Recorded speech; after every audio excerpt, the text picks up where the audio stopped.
এবার কিন্তু আইপিএল 2026-এর জন্য বড়সড় আপডেট চলে এসেছে। সব দলগুলি এখন উঠে পড়ে লেগেছে তাদের স্কোয়াড তৈরি করার জন্য। কিন্তু প্রশ্ন হচ্ছে এইবার কি মেগা নাকি মিনি অকশন হবে?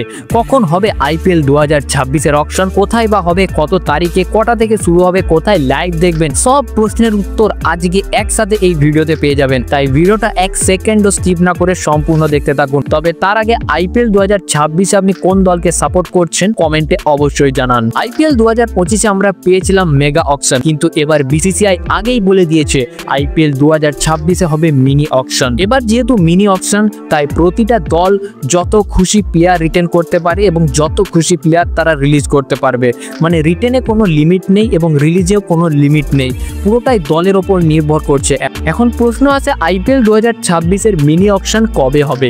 বিসিসিআইয়ের সূত্র বলছে ডিসেম্বরের মাঝামাঝি সময়ে এই অকশন হবে। সৈয়দ মুস্তাক আলী ট্রফির ফাইনাল আছে 18ই ডিসেম্বর এবং তারপরেই হবে আইপিএল 2026-এর মিনি অকশন। এবং যে ডেটটা ভাবা হচ্ছে সেটা হচ্ছে 20 তারিখ অথবা 21 তারিখ, অর্থাৎ 21শে ডিসেম্বর। এবং সময়ের যদি কথা বলি তাহলে বিকেল 3:30 থেকে রাত 10:30 পর্যন্ত মিনি অকশন হবে। আর যদি ভেন্যুর কথা বলি তাহলে এবার মিনি অকশন এবার ইন্ডিয়াতেই হবে, এবং তাও মুম্বাই অথবা বেঙ্গালুরু, যে কোনো এক জায়গাতে। এখন তো অনেকেই ভাবছে যে এটা কিভাবে লাইভ দেখবো, তাহলে শুনে নাও টিভিতে তোমরা দেখতে পাবে স্টার স্পোর্টস নেটওয়ার্কে, এবং মোবাইল বা অনলাইনে তোমরা যদি দেখতে চাও তাহলে জিও সিনেমা হটস্টার থেকে তোমরা একদম বিনামূল্যে দেখতে পাবে। এবার তোমাদের কাছে একটা প্রশ্ন, এই মিনি অকশনে কোন দল সবচেয়ে বড় প্লেয়ার নেবে? তোমাদের মতামত কি হবে অবশ্যই কমেন্টে জানাও। এবং আইপিএল এর সমস্ত আপডেট সবার আগে পেতে ডেসক্রিপশন থেকে হোয়াটসঅ্যাপ চ্যানেলে যুক্ত হয়ে যাও, ওখানে তুমি সমস্ত আপডেট সবার আগে পেয়ে যাবে।